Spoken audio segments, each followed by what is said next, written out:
Hello guys! Mga ka-friendship, magluluto tayo ng sarsyadong isda.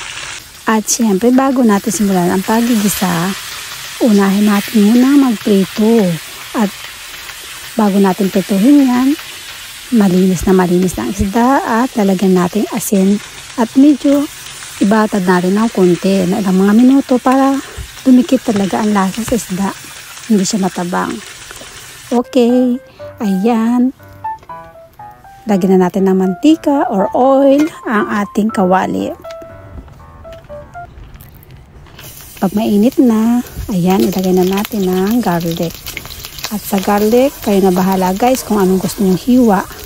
Sa akin, maliliit ang ginawa ko at luya. Kasi para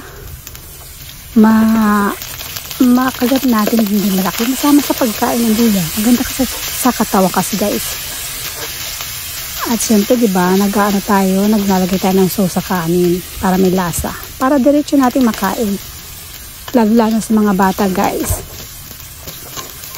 Kailangan, wag natin lagyan ng maraming luya para makakain ang mga bata ng isda. Magustuhan nila ang sarsyado. Maganda rin yan kasi may kamatis. Maganda sa bata. Ang kamatis naman, dudurugin talaga natin mabuti para malambot din, para ang mga bata walang manguyang kamatis. Lalo na sa atin ang kamatis guys, maasim, diba? Ayan guys, ang kamatis dito pulang-pula at matamis, kaya kahit di ka na maglagay ng sugar, matamis na ang kamatis dito, okay lang. Napakaganda ng combination niya kahit di ka na maglagay ng asukar at suka. Yung iba, pwedeng lagyan para tumagal daw ang suka, hindi masira ang pagkain. Pero ako hindi ko na nilagyan guys. Kasi maubos naman ito talaga. At malamig ang panahon dito. Sa atin pwede. Okay na guys. Nadurog ng kamatis, diba? Ayan, ilagay ko na ang asin. Isunod na natin ang paminta. Sabay-sabay natin ilalagay guys. Lagyan ko rin ng patis. Mga 1 kutsara. Kunti lang para malasa din guys. Ayan, magic sarap. Nilagyan ko rin. At haluin natin mabuti.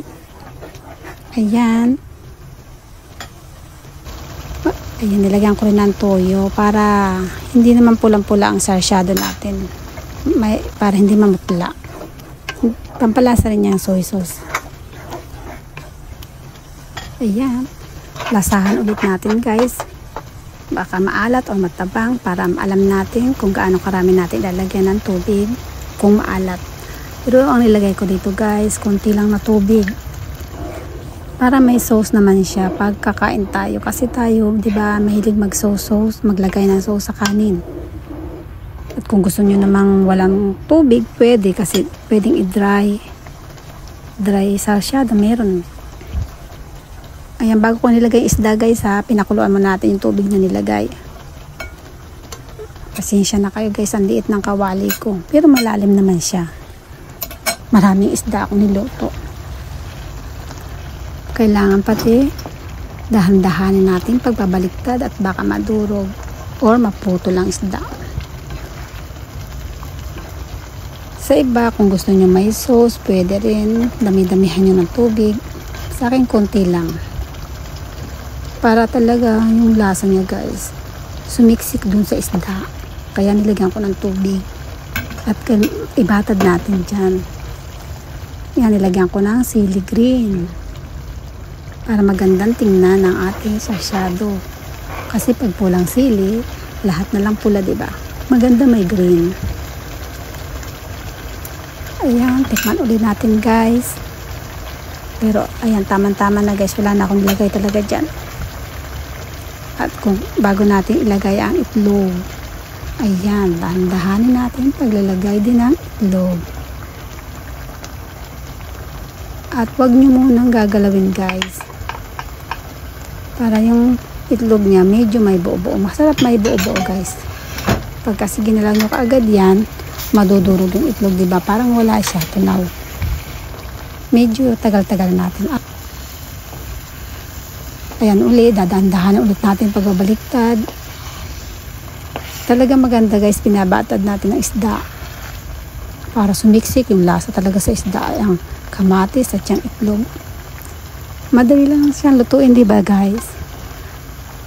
At kahit anong isda, pwede natin isarsyado guys, lalo na yung galunggong, pwede yun. Pwede nang inaan natin.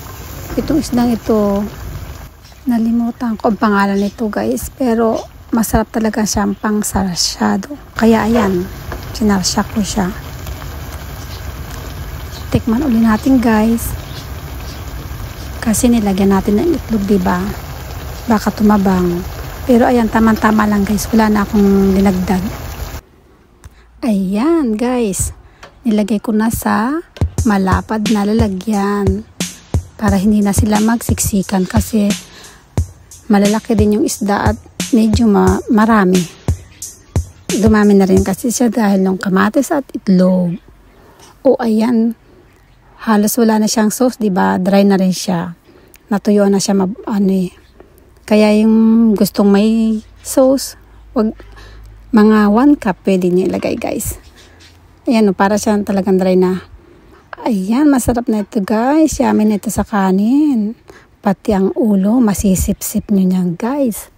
Kasi kumapit na yung lasa. Pati sa bata, maganda yung egg at saka yung kamatis. Ilagay nyo sa kanin. Ilahok nyo sa kanila para makakain. Okay guys, thank you for watching. Sana nagustuhan nyo itong lutong ito. Bye!